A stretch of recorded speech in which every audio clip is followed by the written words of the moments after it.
इस बार एनडीए कैसे जीत गया? अमित शाह वेरी स्पेसिफिकली पटना में 5 दिन तक बैठे रहे और एक एक उस व्यक्ति से मिले जो शायद नाराज हो सकता है।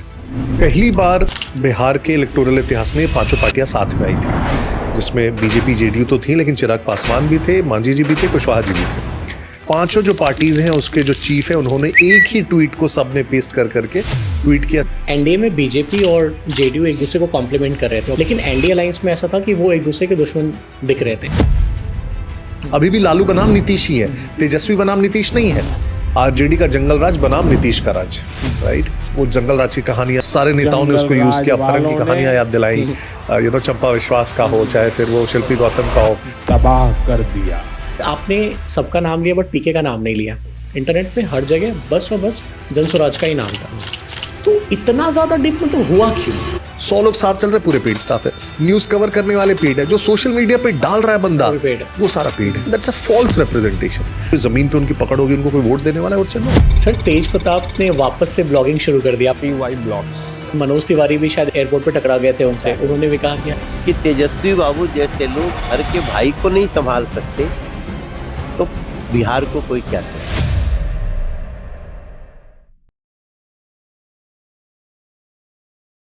Welcome you all to the next episode of Growth Miles with Rishi Jha. और आज हमारे साथ हैं Mrityunjay Sharma ji. Hi sir, how are you? Hello, I am very fine and thank you for having me here. Okay, तो स्टार्ट करते हैं हम लोग, जरा बिहार के इलेक्शन को समझने की कोशिश करते हैं। इस बार एनडीए कैसे जीत गया? ओके, सो मल्टीपल फैक्टर्स हैं। बहुत किसी एक फैक्टर पे पिन करना, मुझे लगता है उसको सिंप्लीफाई करना होगा। सो फॉर एग्जांपल, अगर आप इनफैक्ट इलेक्शन कैंपेन से भी पहले देखें, मुझे लगता है कि जिस समय एनडीए ने जो अपना इलेक्टोरल कॉम्बिनेशन बनाया जिसमें 5 पार्टियां थी, पहली बार बिहार के इलेक्टोरल इतिहास में ये 5 पार्टियां साथ में आई थी, जिसमें बीजेपी जेडीयू तो थी, लेकिन चिराग पासवान भी थे, मांझी जी भी थे, कुशवाहा जी भी थे। So I think in Bihar, which is a very so-called caste divided society, जहां वोटिंग बहुत कास्ट लाइंस पे होती है, अगर आपने इतना अच्छा एक इलेक्टोरल कॉम्बिनेशन बना लिया है जहां इन सारी पार्टियों की पकड़ अपने अपने सो कॉल्ड वोट ब्लॉक्स पे है, तो अपने आप एक कदम आगे हो जाते हैं। तो मुझे लगता है कि पहली जीत वहीं पे हो गई। दूसरा, जो अलायंस के भीतर भी जिस प्रकार का मैनेजमेंट हुआ, उसमें बहुत डिफरेंस था दोनों साइड्स में। आप देखिए, जो इंडिया अलायंस थी वो नॉमिनेशन खत्म होने के बाद जाके वो डिक्लेयर कर रहे हैं कि हमारे सीट डिस्ट्रीब्यूशन क्या हुए। उसमें भी 10 सीटों पे करीब करीब उन्होंने आपस में ही फाइट कर रहे थे। तो जो एक मैसेजिंग जाता है वो ये जाता है कि ये तो एक नॉर्मल सीट शेयरिंग का प्रोसेस ही अगर ये फाइनलाइज नहीं कर पा रहे तो आगे क्या करेंगे।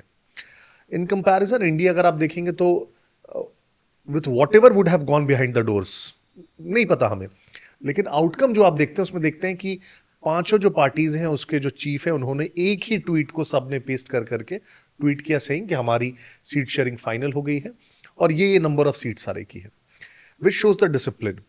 बहुत ज्यादा बाहर में पता नहीं चला कि अंदर में क्या हुआ है, राइट। तो वहां भी मुझे लगता है जो इलेक्टोरल मैनेजमेंट बोलते हैं, एनडीए हैड अ लीड।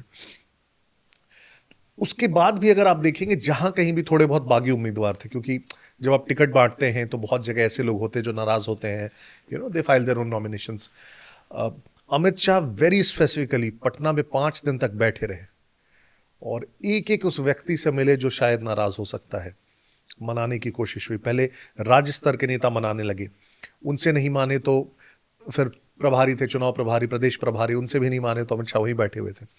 तो ये कोशिश की कि कहीं भी कोई भी बागी उम्मीदवार हमारा कोई खेल ना बिगाड़ सके। तो ये छोटी छोटी चीजें देखने में लगती है, but when they start adding up, vis-a-vis let's say आप अगर देखेंगे दूसरी तरफ इंडिया अलायंस को, आरजेडी में सबसे पहले तो यही चलता रहा कि तेजस्वी सीएम के फेस है या नहीं।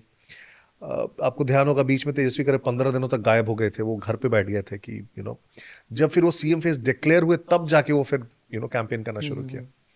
उस प्रेस कॉन्फ्रेंस में भी बहुत ही एक तरह से मजाक ही बना, जिसमें प्रेस कॉन्फ्रेंस के पहले साहनी जी वो अलग अड़ गए कि मुझे डिप्टी सीएम नहीं घोषित करोगे, मैं प्रेस कॉन्फ्रेंस में नहीं जाऊंगा। आनंद फानन में उनको डिप्टी सीएम बनाया गया। उनको लगा कि इससे एक फायदा हो जाएगा, नैरेटिव चलाएंगे कि ईबीसी से एक बंदे को हम डिप्टी सीएम डिक्लेयर कर रहे हैं। उन्होंने सोचा भी नहीं कि इसका नेगेटिव पड़ेगा कि मुसलमान नाराज हो जाएंगे कि हमारा क्यों नहीं घोषित कर रहे। So very small things again, लेकिन कीप एडिंग अप। तो ये मुझे लगता है इलेक्टोरल मैनेजमेंट का ये पार्ट था। दूसरा, जो लीडिंग अप टू इलेक्शन जो एक नैरेटिव बन के आने लगा, वो ये आने लगा बिकॉज ऑफ वेरियस फैक्टर्स कि आरजेडी का जंगल राज बनाम नीतीश का राज, राइट। और इसमें छोटे छोटे बहुत सारे फैक्टर्स थे। उनके नेता के बयान देख लीजिए, जिस प्रकार के गाने बने वहाँ पे वो देख लीजिए। वो जंगल राज की कहानियां लोग फिर से एक बार याद आने लगे, वो चर्चा में आने लगी क्या क्या हुआ था उस और समय, मोदी जी ने कसर भी नहीं छोड़ा था, हर स्टेज पे उन्होंने चिल्लाया ये। है ना। सारे नेताओं ने उसको यूज किया, अपहरण की कहानियां याद दिलाई, चंपा विश्वास का हो, चाहे फिर वो शिल्पी गौतम का हो, प्रशांत किशोर ने भी उसको यूज किया। सो समहाउ ना when you start comparing these two rules कि भाई उनका ये वाला था और हमारा ये वाला है, तो फिर आप कितना भी बुरा है ये वाला, मैं वो वाला तो नहीं चाहूंगा जो 2005 से पहले था। तो वो कंपैरिजंस आने लगे। इनके नेता ने उसको और उस आग में घी डालने का काम किया। फिर मुझे लगता है कि एक जो नीतीश जी की पर्सनल इमेज है वो बहुत मैटर करती है।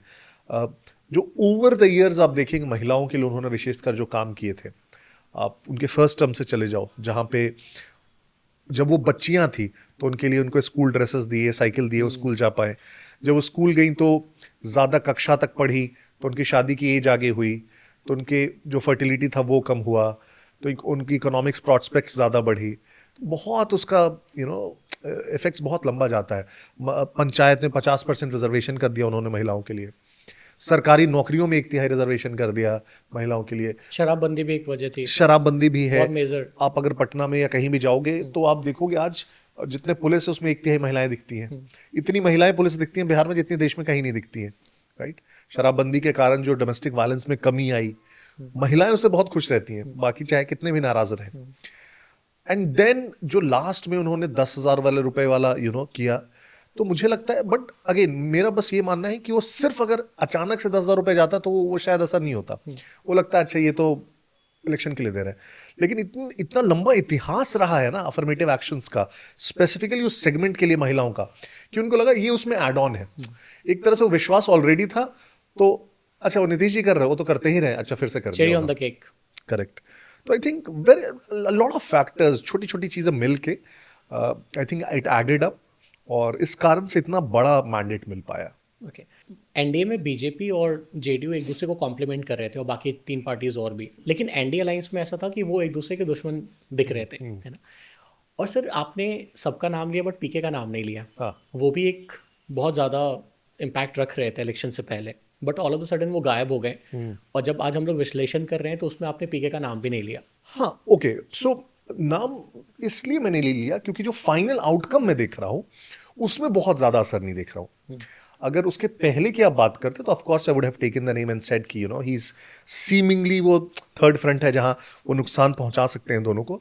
लेकिन जब आउटकम आ गया तो अब हाइंडसाइड में दिखता है कि कुछ हुआ ही नहीं, मतलब कुछ असर ही नहीं हुआ एक प्रकार से। 3-4 सीटों में he fought on almost all seats. 2-4-5 में उनके जो नॉमिनेशंस रद्द हो गए उनको हटा दीजिए आप, तो 235-37 में 3-4 सीट था जहां पे जमानत बच पाई, राइट। रेस्ट सीट्स पे 1000 वोट है, 1500 वोट है, 2000 वोट से जो बहुत छोटे छोटे निर्दलियों के जैसे वोट्स होते हैं उस प्रकार का वोट था, राइट। तो हाइंडसाइट में आप देखेंगे तो भले जो चुनावी नैरेटिव था उसमें असर था, लीडिंग अप टू इलेक्शंस बहुत न्यूज कवरेज था, लेकिन फाइनल वोटिंग में ऑलमोस्ट नेग्लिजिबल। उससे बड़ी तो AIMIM या दूसरी पार्टियां और निकल के आ गई। एग्जैक्टली सर 3% का वोट शेयर ये एक्सेप्ट नहीं हो रहा है मुझे। ऑन ग्राउंड अगर आप देखोगे तो 3 साल से वो सच में बहुत मेहनत कर रहे थे। और अगर उस टाइम में मैं कभी बिहार जाता था, कभी भी फ़ोन खोलता था, तो यूट्यूब पे हर जगह, इंटरनेट पे हर जगह बस और बस जनसुराज का ही नाम था। तो इतना ज़्यादा डिप मतलब हुआ क्यों? तो that's what, so what we do is हम लोग ना जो सोशल मीडिया या यूट्यूब पे प्रेजेंस है उसको एक प्रॉक्सी मान लेते हैं एक नेता की पॉपुलैरिटी का। और ये आजकल काफी होता है। इनफैक्ट मैं देखता हूँ बहुत सारे ऐसे नेता हैं अक्रॉस द कंट्री।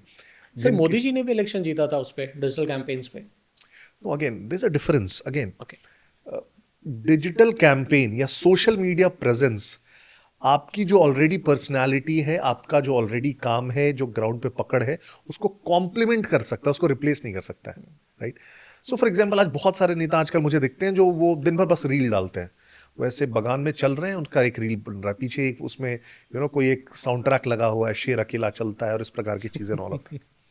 अब वो रील्स वायरल होती है, उसमें मिलियंस व्यूज आ रहे हैं, बट क्या आप मुझसे पूछेंगे कि कोई जमीन पे उनकी पकड़ होगी, उनको कोई वोट देने वाला है? से नो, नेवर।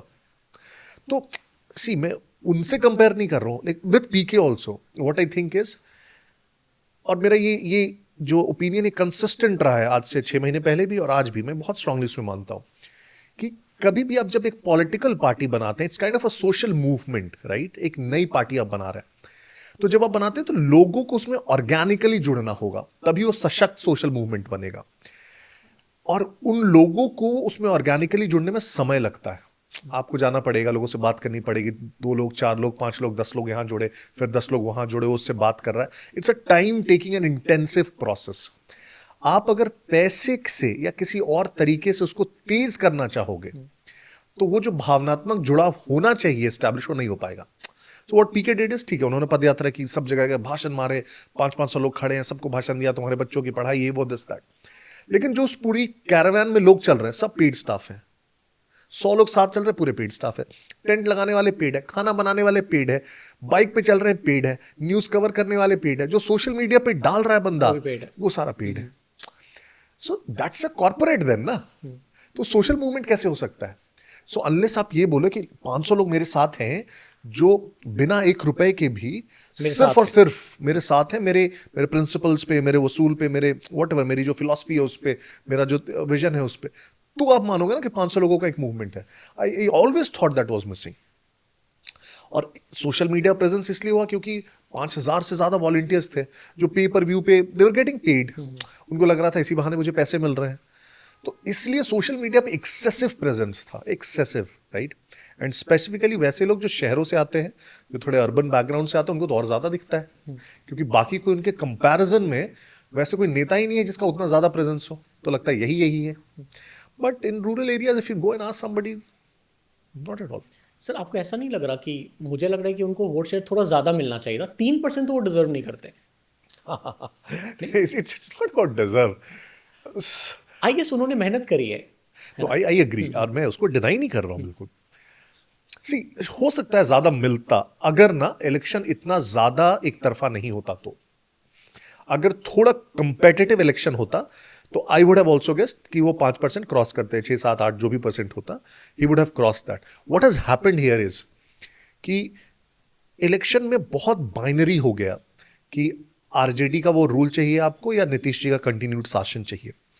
नो, जब आपको ये दिखने लगता है और अनलेस जो थर्ड प्लेयर हो बहुत स्ट्रांग है, अनलेस आपको ये विश्वास होने लगे कि अच्छा इसका बंदा भी जीत सकता है, आप उसको वोट देना मतलब उसको वोट वेस्ट करना समझते हो आप, तो आपको ये भी डर रहता है इसको वोट देने के चक्कर में कि मैं आरजेडी को ना जिता दूं। ये तो हुआ है ना? So hence you only vote जब वो एक सर्टेन थ्रेशोल्ड क्रॉस कर चुके होते हैं कि अच्छा जीतने का चांस बन रहा है इसका, तो इसको भी हम लोग थोड़ा सा देकर दे दिया जाए। ज्यादातर सीटों में जो कैंडिडेट्स थे, आप लोकल स्तर पे जब जाके देखोगे तो कैंडिडेट को देखना पड़ेगा, वो कैंडिडेट को देख के ही पता था जिंदगी में नहीं जीत सकता है, तो इसको 2000 वोट है या 5000 वोट है, इससे क्या फर्क पड़ने वाला है, let's not vote for him, right? तो इसलिए मुझे लगता है अगेन उनका बैक ऑफ होना इलेक्शन से शायद ये भी एक वजह रही। बहुत ज्यादा लोगों ने ट्रस्ट ही करना बंद कर दिया, लोगों को लगा कि यार ये बंदा खुद पे कॉन्फिडेंट नहीं है कि ये जीत पाएगा। और पहले ऐसा था कि शायद वो 2 सीट से लड़ने वाले थे, Raghopur was one of them, but दोनों से बैक ऑफ कर गए। तो मुझे लग रहा है लोगों ने ट्रस्ट ही खो दिया उनके ऊपर से, है ना? जब आप इलेक्टोरल पॉलिटिक्स में आ रहे हो और प्लस जब आप इतना ज्यादा पहले से बोले जा रहे हो कि जहां से कार्यकर्ता बोलेंगे मैं चुनाव लड़ूंगा, खुद से बोल रहे हो मैं तेजस्वी के खिलाफ चुनाव लड़ूंगा, तो अगेन कई बार हमारा बड़बोलापन ही हमारी सबसे बड़ी हमें सबसे ज्यादा नुकसान पहुंचा देता है। या तो शुरू से उन्होंने बोला ही नहीं होता ये चीजें, तब भी थोड़ी कम होती, लेकिन इतना ज्यादा हाइप क्रिएट कर दिया ना कि तेजस्वी के खिलाफ मैं लड़ रहा हूं या फिर मैं अपने वो करगहर सीट से लड़ूंगा, एंड देयर आफ्टर लास्ट में कि नहीं मेरे कार्यकर्ता बोल रहे हैं कि मत चुनाव लड़ो। I think that was a very turning point. और उनका कहने का ये था कि भाई मैं इसलिए नहीं लड़ रहा क्योंकि मेरे अलावा कोई फेस नहीं है और मुझे हर सीट्स पे जाके इक्वली परफॉर्म करना है, ये सपोर्ट करना है उनको। सी, ठीक है, लॉजिकली मान लेते हैं, लेकिन जब आप ना, तो वैसे तो फिर तेजस्वी को भी चुनाव नहीं लड़ना चाहिए, एवरीथिंग असाइड, राइट? उसको भी तो अपनी सीट पे बचानी होगी, बहुत सारे ऐसे नेता, सम्राट चौधरी चुनाव लड़ रहे थे, विजय सिन्हा चुनाव लड़ रहे थे, बहुत सारे ऐसे लोग हैं। दूसरा, मुझे लगता है कि अगर वो चुनाव लड़ते और उस सीट पर वो माहौल बनने लगता कि Prashant Kishor is almost neck to neck with Tejashwi, तो बाकी सीटों पे अपने आप इतना ज्यादा प्रभाव पड़ जाता जितना प्रभाव इनके भाषणों का नहीं पड़ता। सी, इलेक्शन माहौल की चीज होती है। ऐसा नहीं है कि प्रशांत कहीं जाके कोई भाषण दे देंगे तो वहां के सारे लोग फिर जनसुराज को वोट दे देंगे। Not at all, doesn't happen that way, right? तो मुझे लगता है कि वो माहौल बनाने के लिए ज्यादा सूटेबल ये था कि he should have challenge Tejashwi in his home turf, और वहां पे एक तरह से वो माहौल बन जाता कि राघोपुर प्रशांत जीत रहे। अगर वो माहौल बन जाता तो बाकी सीटों पे बहुत प्रभाव आता। सर, उन्होंने इतने सारे इलेक्शन कैंपेन्स कराए लोगों के, और आई गेस 1 या 2 जगह वो हारे हैं, तो उनको क्या अपने बिहार में उनको नहीं पता था कि उनकी पार्टी का क्या होना है, या वो इंटेंशनली ऐसा कर रहे थे, वो बीजेपी के लिए कैंपेन कर रहे थे? Is that so? No, I don't think so. See, again ये हर जगह लागू है। जरूरी नहीं कि जो टीचर हो वो खुद भी बहुत सक्सेसफुल, जो कैट की कोचिंग करा रहा है टीचर, वो खुद कैट क्रैक नहीं कर पाता ज्यादातर। सेम विद आईएएस कोचिंग वाले, आप करजई नगर में रहते हो, उसमें से ज्यादातर वही टीचर्स हैं जिन्होंने आईएएस क्रैक नहीं किया है कभी। So it's very different. Secondly, what I also see is, मुझे लगता है प्रशांत, ठीक है, वो अपना इट हेल्प्स हिम, लेकिन कभी ऐसा कोई इलेक्शन नहीं हो सकता है जिसमें एक व्यक्ति ने चुनाव जिता दिया हो। आप उन्हीं की पहले के इंटरव्यूज जब सुनेंगे 3-4 साल 5 साल पहले के, तो he would be very clearly saying कि यार हम चुनाव नहीं जिताते, ऐसा कुछ है नहीं, हम बस क्या करते हैं, हमारा प्रोसेस है, कैंपेन्स है कि ये 10 कैंपेन करने चाहिए, जो ऑलरेडी वोट शेयर होता है तो उसमें 0.5% इधर उधर हम लोग थोड़ा बहुत मदद कर पाते हैं ऊपर नीचे जाने में। ये एक्चुअल रिप्रेजेंटेशन है। बाद में जो उन्होंने बोलना शुरू किया, दैट्स अ फॉल्स रिप्रेजेंटेशन। अगर ऐसा है फिर तो कोई भी किसी को भी उठा के जिता सकता है। फिर अगर वहां पे आंध्रा में गए तो वाईएसआर को ही जिताने क्यों गए, या बंगाल में ममता को ही जिताने क्यों गए, या पंजाब में कैप्टन अमरिंदर को ही जिताने क्यों गए? हमेशा जो अपने पास कैंडिडेट्स थे, जीतने के चांसेस उन्हीं के ज्यादा थे। जब यूपी में जीतने का चांस नहीं था तो हारे हम, right? So I am saying, this is too much of an exaggeration to say कि यार उन्होंने बाकियों को चुनाव जितवाया है। I don't believe in this. चुनाव जो होते हैं वो इतने बड़े मैकेनिज्म्स होते हैं जिसमें हजारों लोग लगे होते हैं, हजारों ब्रेन्स लगे होते हैं, कैंडिडेट का अपना पर्सोना होता है, जो चीफ मिनिस्टर कैंडिडेट है उसका पर्सोना है, पूरी पार्टी है, स्ट्रक्चर्स है, कैंपेन्स है, एजेंसीज 50 लगी होती है, आपको भी पता है। कोई एक बंदा के बोल दे तो मैं बड़बोलापन मानता हूँ इस चीज को, बहुत ऑनेस्टली। सर, आम आदमी पार्टी भी नई पार्टी थी, वहां तो फिर वो जीत गए, फिर ये जनसुराज डिफरेंस है ना, मैं वही बोल रहा हूँ। वो डिफरेंस मुझे थोड़ा समझाइए। आम आदमी पार्टी बहुत ऑर्गेनिक मूवमेंट था। हाँ, जब आम आदमी पार्टी का जो यहाँ पे रामलीला मैदान में हुआ, तो उसमें किसी को पैसे देके नहीं बुलाया गया था, लोग अपने से गए थे। लाखों लोग जो वहां पहुंचे थे, वो इतने इमोशनली इन्वेस्टेड थे उस मूवमेंट में, हमें याद है वो, है ना? So it was such an organic movement. और जब उसके बाद पार्टी भी बनी तो लोग ऑर्गेनिकली जुड़े थे, चंदा दिया सबने उसको। हमारे आपके जैसे लोगों ने 50-100 रुपए दिए थे उसको, याद होगा आपको, राइट? चंदा देना अपने आप में जुड़ने का एक बहुत इंपॉर्टेंट तरीका है। अगर आपको मतलब 10,000 लोग चंदा दे रहे हैं, चाहे 1 रुपया चाहे 10 रुपया, इसका मतलब वो 10,000 लोग आपके साथ हैं, राइट? तो वो इतना ऑर्गेनिक मूवमेंट था, वो लोगों को लगा कि ये तो हमारी पार्टी है, तो अपनी पार्टी को जिता रहे हैं। It is not a third entity, अच्छा उस पार्टी को नहीं जिता रही, हमारी पार्टी है। It work that way. Jan Suraaj कभी पीपल्स मूवमेंट था ही नहीं, बना ही नहीं ना। It was one persons movement कि उनका कन्विक्शन है कि ऐसी होनी चाहिए, and he wanted people to believe in it. Maybe people would have believed in it अगर थोड़ा टाइम देते, समय देते, जोड़ते उनको। जो उसको तेज करने के चक्कर में या जो भी करने के चक्कर में, he wanted it to happen very quick कि यार साल भर में हम कर देंगे, ऐसा नहीं होता। ओके, पहला इंटरव्यू उनका शायद कुछ ऐसा था, जब वो बिहार में आए थे ना, तो वो कह रहे थे मैं 2025 के लिए नहीं आ रहा हूँ, मैं 2030 के लिए आ रहा हूँ। आपको याद है ये? अच्छी बात है। तो क्या आपको लग रहा है कि 2030 में उनका कुछ होने वाला है? सो अगेन सी, मैं बहुत ना प्रोसेस में बहुत बिलीव करता हूँ। आउटकम्स देखो आप चेंज हो सकते हैं, फिर से वो 3% हो सकता है, 5 हो जाता, 7 हो जाता, बहुत ज़्यादा फर्क नहीं पड़ता। बड़बोलापन क्या था कि हमें मैसिव मैंडेट आएगा, राइट? विच आई थिंक जब आप वैसी चीज़ें बोलने लगते हो तो लोगों को भी लगता है कि क्या बात कर रहे हो आप, राइट? आप बोल सकते थे हम मेजर प्लेयर रहेंगे, हम, या कोई भी एक बहुत बिलीवेबल नंबर ऑफ सीट्स आप बोल सकते थे, तो लोग आपको सीरियसली भी लेते। 30 की भी जब आप बात कर रहे हो तो वो प्रोसेस क्या है, क्या आप अभी से फिर से जैसे पिछली बार आपने पैसे, देखो हर पार्टी यूज करती है अपने कैंपेन को बड़ा करने के लिए, एग्जीक्यूट करने के लिए, लेकिन क्या सिर्फ और सिर्फ पैसे की दम पर आप फिर से वैसे ही ट्रक्स और कैरावैन्स और टेंट हाउसेस और पूरा वो कॉर्पोरेटाइजेशन, क्या आप उसी को डुप्लीकेट करने जा रहे हो, या इस बार एक्चुअली ग्राउंड लेवल से संगठन खड़ा करोगे? अगर 5 साल उसमें इन्वेस्ट कर दिया तो बहुत अच्छे रिजल्ट आएंगे। प्लस 5 साल इन्वेस्ट करने से क्या होगा ना, लोगों को यह विश्वास होगा कि ये बंदा भागने के लिए नहीं आया था।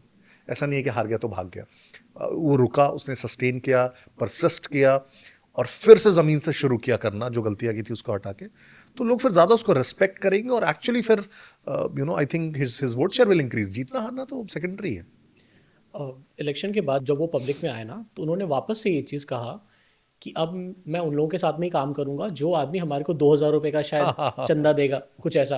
तो दोबारा से मुझे लग रहा है फिर वो वही गलती कर रहे हैं। Maybe his ideology, so I think he meant कि अब मुझे बहुत क्लियर है कि पीके क्यों हारे, क्योंकि मैंने स्टडी नहीं किया उनके बारे में बहुत ज़्यादा। सो अगेन डेमोक्रेसी में इस तरह के स्टेटमेंट्स बड़े, एक नेता कभी ऐसा कैसे बोल सकता है कि मैं उसी व्यक्ति से मिलूंगा जिसने कम से कम 1,000 रुपए का चंदा दिया? सी, the whole idea of politics is to be able to appreciate all kinds of viewpoints. अगर आप एज अ पॉलिटिशियन टॉलरेंट नहीं हो, एक मान लीजिए आप मेरे एकदम विरोधी हो, तो आपने मुझे चंदा नहीं दिया है, तो क्या मैं आपसे नहीं मिलूंगा? तब तो संसद में सब लोग बैठेंगे नहीं एक साथ, फिर तो ये गलत हो गया ना। सो ये बेसिक टेनेट्स जो है पॉलिटिक्स के ना, आप इसी को ब्रेक कर रहे हो। 1,000 रुपए नहीं दिया, हो सकता है उस बंदे की औकात नहीं हो 1,000 रुपए देने की, ऐसे है ना बिहार में, लाखों लोग हैं, नहीं दे सकते, राइट? और वो आके आपके लिए दिन भर काम करना चाहता है, शाम को दिन भर मेहनत करने के बाद शाम को आपके 2 घंटे आपकी पार्टी के लिए काम करना चाहता है। इनफैक्ट ज्यादातर आप पार्टियां उठाओगे और थोड़ा पहले जाओगे, जो पार्टियां जमीन से उठ के आई है उसके कार्यकर्ता ऐसे लोग होते थे जो दिन भर दुकान पे काम कर रहे, खट रहे, दिन भर दिहाड़ी कर रहे और शाम में पार्टी का काम करते थे, झंडा उठाते थे। वो लोग तो असली कार्यकर्ता है जो in spite of that hardship आपके कार्यकर्ता बनने वाले हैं। तो जो 1,000 रुपए देने वाला बंदा है वो कभी आपका कार्यकर्ता नहीं बनेगा, वापस से वो गलत रास्ते पे। तो I don't want to say that, I don't have suggestions, ये मेरा स्टेटमेंट है, बट वो ऑफ कोर्स गलत कर रहे हैं फिर वो। जेडीयू और बीजेपी ने 101 और 101 सीट पे ही क्यों लड़ा? नहीं, बिकॉज़ वो तो बहुत इतना क्लियर, बाय चांस नहीं हो सकता आई गेस, नहीं, कोई तो प्लानिंग रही होगी। What has happened over the years, अगर आप देखोगे तो अगर 2005 से शुरू करोगे तो जेडीयू बड़ी पार्टनर होती थी जनरली, है ना?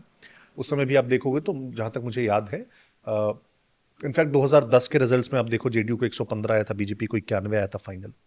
जेडीयू करीब 30 सीटों पे ज्यादा लड़ी थी। 2005-10 तक ये हुआ है।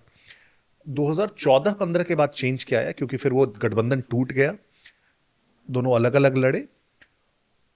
15 में भले बीजेपी हार गई, बट एक पहली बार उसने एक बड़े नंबर पे चुनाव लड़ा, राइट, एलजेपी और दूसरी छोटी पार्टियों के साथ। 20 आते आते, चाहे आप वो सेंटर का एक प्रकार से या दूसरी जगहों पे भी जो राइज है, बिहार में जो काम हुआ, तो एक तरह से एस्टैब्लिश हो गया कि अब अगर हम बात कर रहे हैं तो ऑलमोस्ट इक्वल टर्म्स पे बात कर रहे हैं। ठीक है, नीतीश जी हमारे नेता हैं, वो ऑफ कोर्स उनके स्टेचर का कोई नेता है नहीं बिहार में, तो he will always be leading that. लेकिन पार्टियों को अगर देखें तो करीब करीब हम बराबर मानेंगे, इसमें कोई बड़ा भाई छोटा भाई नहीं होने जा रहा है, राइट। और वो 2020 में भी एक तरह से एस्टैब्लिश था, 1 सीट का अंतर था दोनों, राइट, वो सिंबॉलिक आप बोल सकते हैं। 25 में भी वही होना था। तो सिंपल ये हुआ कि 40 सीटें रखी जाएंगी, जो तीनों अपने कोलिशन पार्टनर्स हैं छोटी, उनके लिए 40 सीटें रखी जाएंगी, बाकी हम आपस में बांट लेंगे। तो उसी फॉर्मूला से निकल के आया 101, वो 1-2 ऊपर नीचे हो सकती थी, और बाकी 40 तो ये जो छोटी पार्टियां हैं वो भी तो एक्सपैंड करना सोच रहे होंगे ना? हाँ, चिराग पासवान ने इस बार अच्छे नंबर सीट पे लड़ा है इलेक्शन। करेक्ट, सोच रहे एक्सपैंड करना, but again when you are in coalition तो आपको विनेबिलिटी भी दिखानी पड़ेगी ना।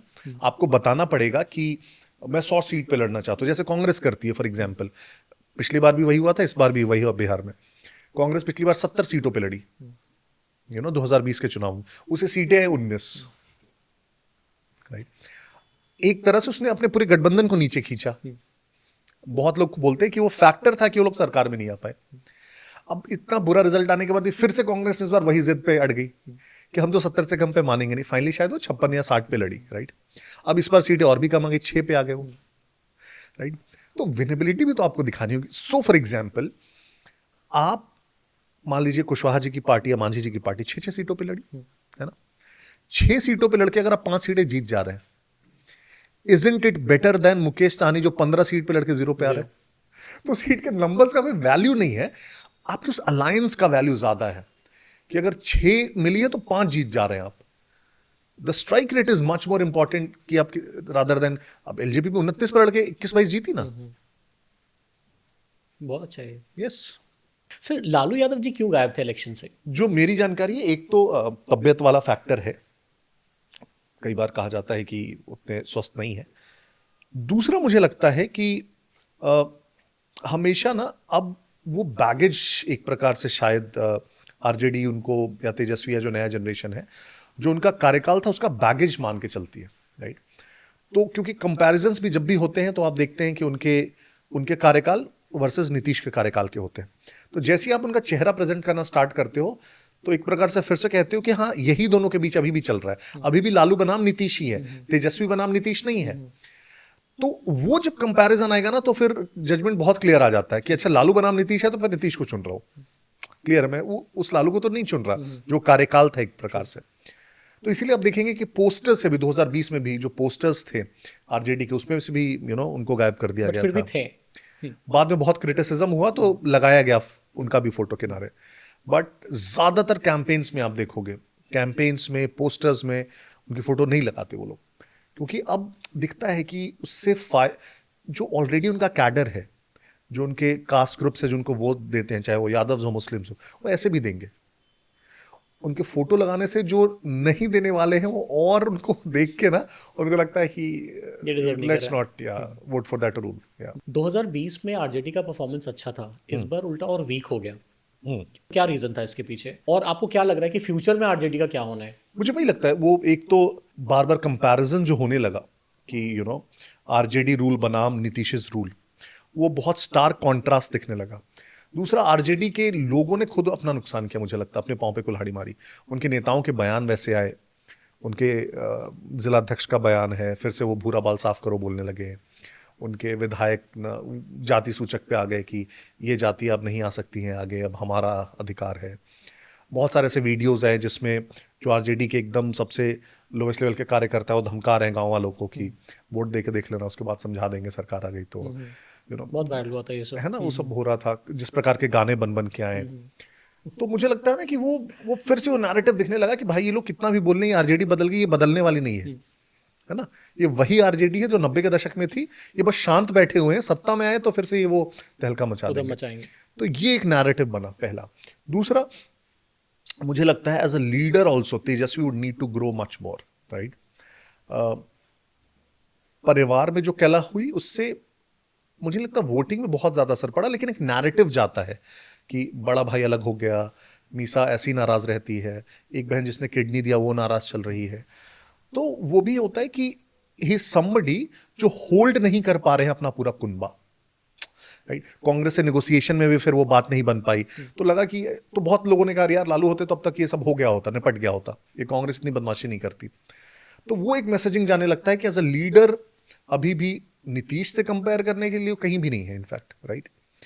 प्लस बहुत छोटी छोटी गलतियां मुझे लगता है कि आप खुद को किस तरह से प्रोजेक्ट करते हो ना, वो मुकामा की रैली में जाके कलम फेंक फेंक के बांटना, ये कोई कितना बेवकूफ हो सकता है कि इस प्रकार की चीज बिहार में या इंडिया में करेगा, कलम फेंक रहा है, बहुत छोटी छोटी चीजें।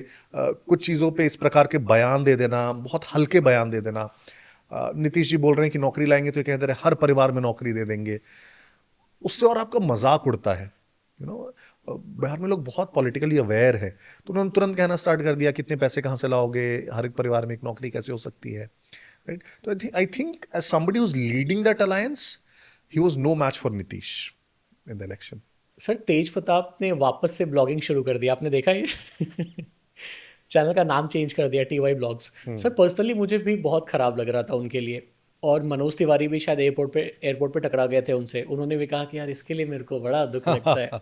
तो वो चीज़ बहुत वायरल हुई थी, कहीं ना कहीं मेरे को ऐसा लग रहा था कि बीजेपी ना ज्वाइन कर ले इंसान, है ना। तो what's your take on this? ठीक है, सो सी, किसी व्यक्ति के अच्छे या बुरे होने से उसके इलेक्टोरल आउटकम को आप कोरिलेट नहीं कर सकते। बहुत सारे अच्छे अच्छे लोग हैं जो चुनाव हारते हैं, बहुत सारे बुरे बुरे लोग हैं जो चुनाव जीतते हैं।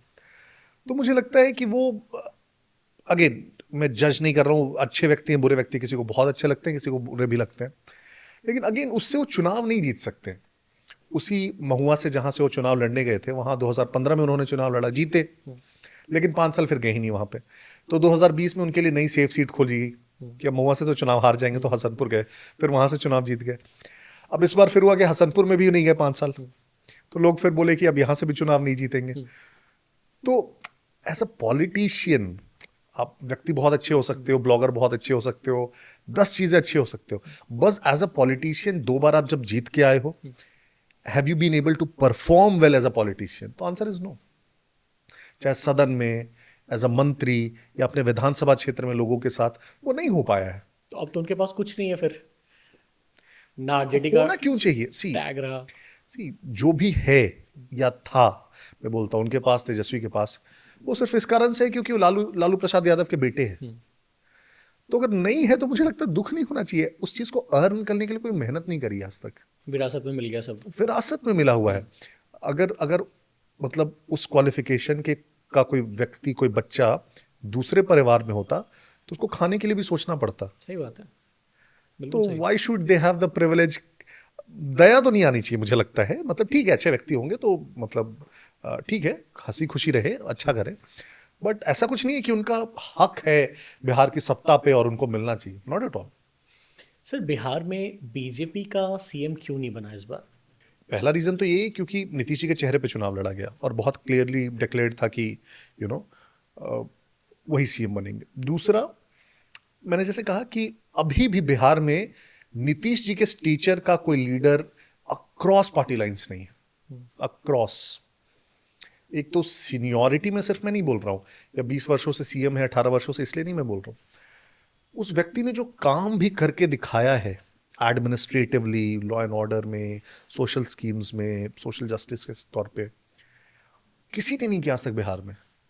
आप थोड़ा सा आगे जाएंगे ना और इतिहास में जब हम पलट के देखेंगे, he would have become the tallest leader of Bihar ever. मैं बोलता हूँ आज़ादी के बाद के इतिहास का हम लोग याद करेंगे कि he was the tallest leader. तो उस नेता को जब आप रिप्लेस करने की सोचोगे तो कम से कम थोड़ा तो कैपेबिलिटी हो। करेक्ट, कोई ऐसा नेता हो जो लगे तो कम से कम रिप्लेस करे। मुझे लगता है एक तो कंपैरिजन बहुत मुश्किल है, तो इसलिए भी। दूसरा, आज भी नीतीश जी के चेहरे पे वोट पड़ती है, राइट? तो एक बहुत बड़ा धड़ा है बिहार में, राइट, जो नीतीश जी के चेहरे पे विश्वास करके वोट देता है, उनके नेतृत्व पे देता है। तो इसलिए बहुत ऑब्वियस हो जाता है कि सरकार बन रही है तो वो लीड करें। Of course hill phase out, of course एक समय उनको जाना होगा, खुद भी जाना चाहेंगे वो जब भी वो रिटायर होंगे। तो उसके बाद फिर जो भी पॉसिबिलिटीज बनती है वो आप देखते रहेंगे। जब तक नीतीश जी हैं तब तक बहुत मुश्किल है कि you replace him with another face. Nobody will accept ना, एक्सेप्ट भी नहीं करेगा कोई। ठीक है, आज का कन्वर्सेशन यही खत्म करते हैं। It was lovely meeting you and hope we will join soon. Thank No, you. no. Thank you so much for having me here. Lovely conversation, and Thank you. hope you do very well. Thank you for the blessings. Thank you.